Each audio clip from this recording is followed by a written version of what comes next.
Steve Noah over at Operation Sports had a chance to sit down with EA Sports PGA Tour development team and was able to ask some questions all about gameplay. So today we're going to be going over those questions that were asked, the answers that were given, because there's some really good information in there. Some good and some kind of bad.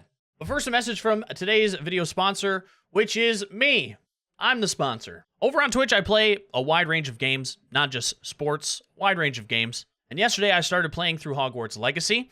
I wanted to go back and look on Twitch to see how the VOD system is, see if it's improved, and it's absolutely terrible. So I'm going to be bringing over playthroughs, not sports related, over to my second channel, which I am bringing back from the depths of hell. And that is Respawn TV. I'll put a link down in the description.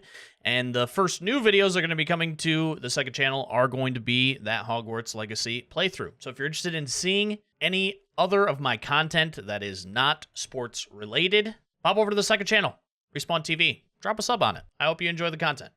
And now for something completely different. So, the first one of the questions that were asked of Operation Sports is, which previous EA golf game does the putting experience come closest to? Craig Penner says, both putting and regular swing mechanics should feel similar to players who have played previous EA sports titles.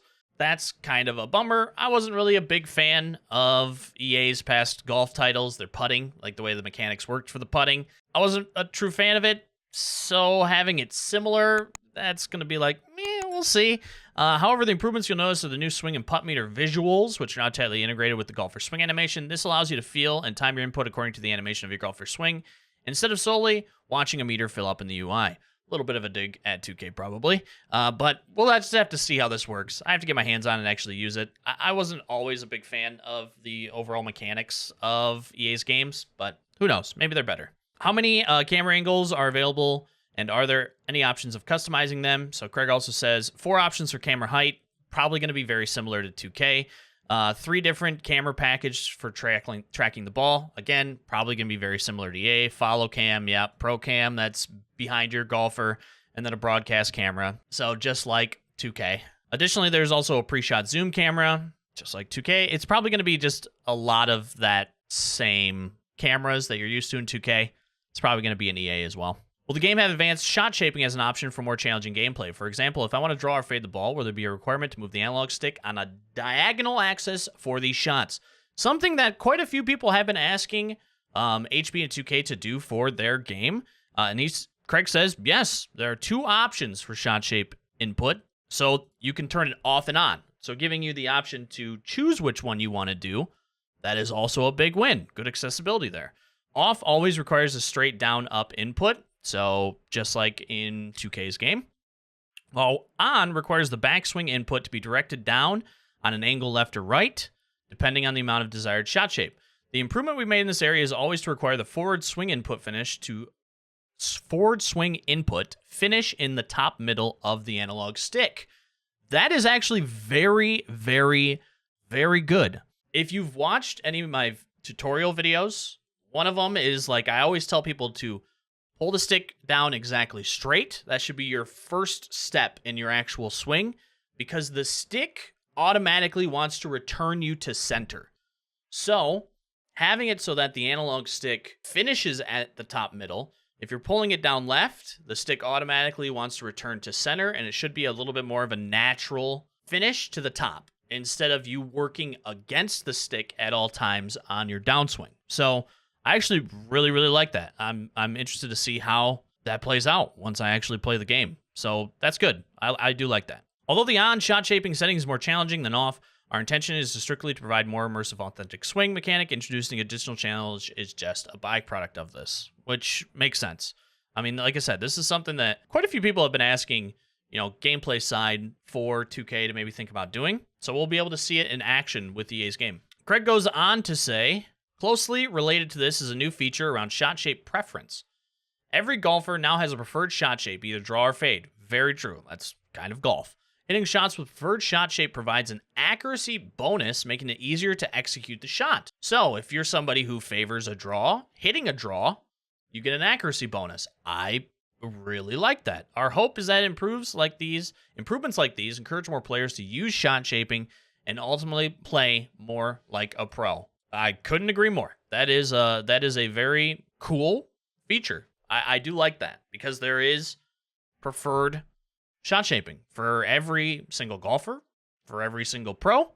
So that's good. Next one is that are there any sliders included in the game to make the game more difficult? For example, can the putting meter for distance control be turned off? I went over all of this when I did the trailer reaction. There was a dev blog post that I also went into. If you want to see some more of this, I'll put a link to the video if you want to watch it, or I'll put a link to this deep dive blog post if you want to go see it yourself. But there is a ton of difficulty settings, just like it is in 2K, which is all good. Can we play rounds with all aspects of the tournament atmosphere disabled if we want to?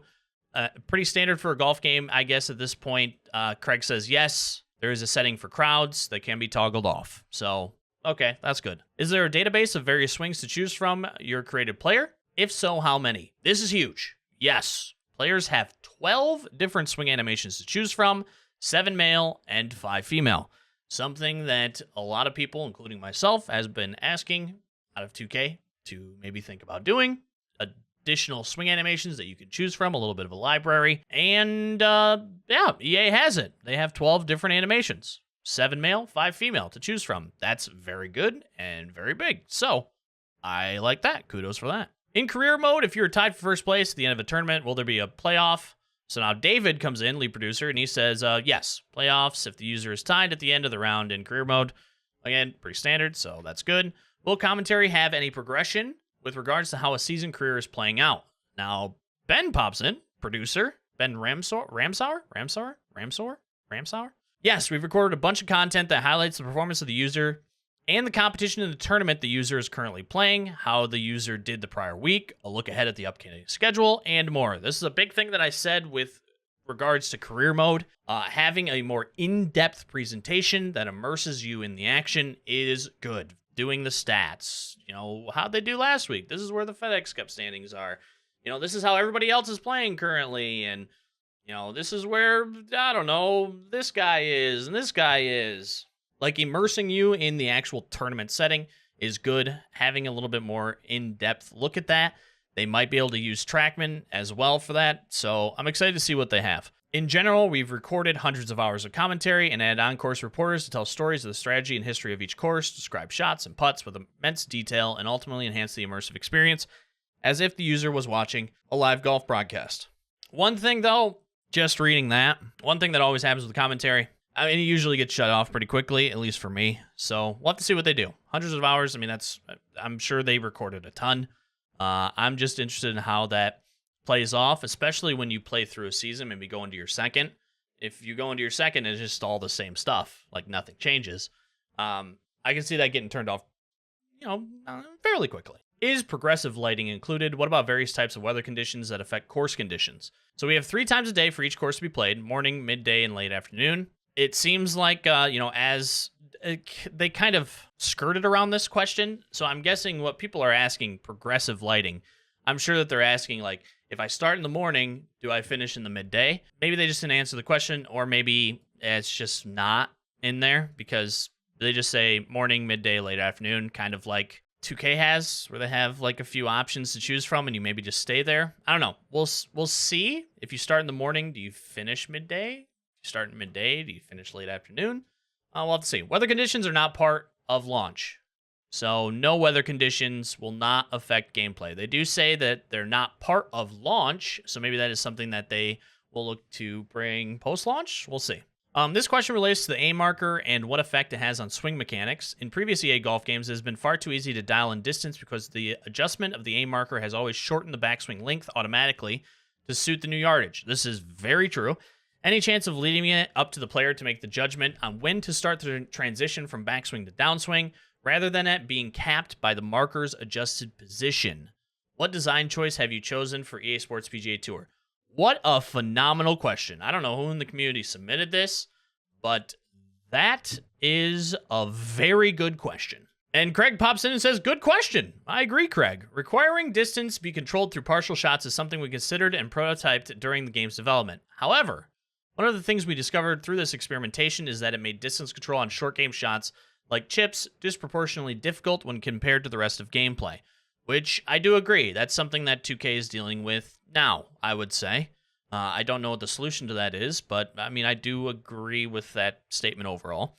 Ultimately, we decided that allowing the aim marker to set the length of the swing more closely aligns with how professional golfers are able to feel and judge distance on their short game shots. What we're doing instead of this is limiting the movement of the aim marker depending on the shot type. Okay, so they're making it a little bit harder for you to dial in distance, but with 7,000 shot types that they have, I don't think this is going to be a problem at all. But for example, if you're trying to hit an approach shot that's in between clubs, you won't be able to pull back the aim marker to the perfect distance. But you're also giving us 750 shot types. Instead, you'll now need to either learn how to use shot shaping or use other shot types like knockdown or... Yeah, okay, so you're just using one of the other shot types. So you're not going to have the ability to do a lot of partials like you could, but you can just use one of the other shot types to do it. I'm interested to see that, because the person who asked this question is absolutely correct, that it was far too easy to dial in distances. It was. All right, here's the first thing of bad, and honestly, for me personally, this is a pretty bad. As we understand it, consoles will be capped at 30 FPS. Will the PC version be uncapped or allow 60? That's correct regarding consoles at 30 FPS. 30 FPS. For a next-gen only game, 30 FPS seems silly. Very, very silly. And for me personally, as someone who has played at 60 and 144, when you go back to 30, it is noticeable and it is bad. I understand that you're going for, the graphical fidelity, especially when something like 2K, you have the ability to set yourself apart, but going for the graphical fidelity while capping a console at 30 FPS, that's just bad. I think that the sacrifice should be made slightly on the graphics if you can get it to a stable 60 FPS. Now, could it be something that maybe post-launch they bring out like a performance of some sort to make it 60 FPS? God, I hope so. I will be getting it on console since I do not believe that there's going to be crossplay, and I don't really want to be playing on PC if the game kind of dies out, because then you're not going to have anybody to play with. We'll see. I might end up getting it on PC just to see the difference, but that's a pretty bad one. And yes, PC has options for 30, 60, and unlock frame rate, so that is good. Having the ability to unlock frame rate, I was slightly concerned that maybe they wouldn't, especially since EA's ports are known to be pretty terrible for PC, so that is good. Next up, pre-ordering the deluxe version gives you 3 days early access, including exclusive early access to Augusta National.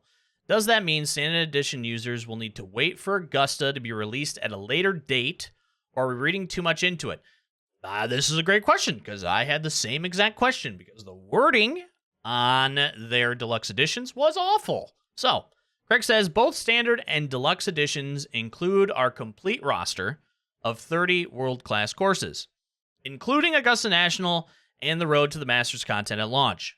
That is good. The deluxe edition includes 3 days exclusive early access to the entire game, along with additional benefits and content that will only be live during that 3-day window. Okay, so that's good. If you're a standard edition, you won't have to wait, a month before you can play Augusta. Everything will be available. The deluxe edition just gives you 3 days exclusive early access to the game, essentially. We have heard that 3-click swing option will be patched at a later date. Do you have a rough estimate and when that would be?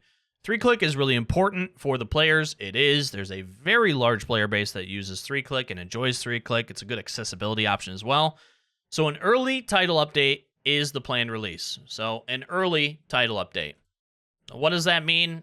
Who knows? I don't know. EA has said things about title updates before and not came through, so I don't know. We'll see what early title update means. A week, 7 weeks, 4 months. We'll see. Hopefully sooner rather than later. Not having that in at launch is interesting and kind of a bummer for a lot of people, but if they get it in fairly quickly, that'll be fine.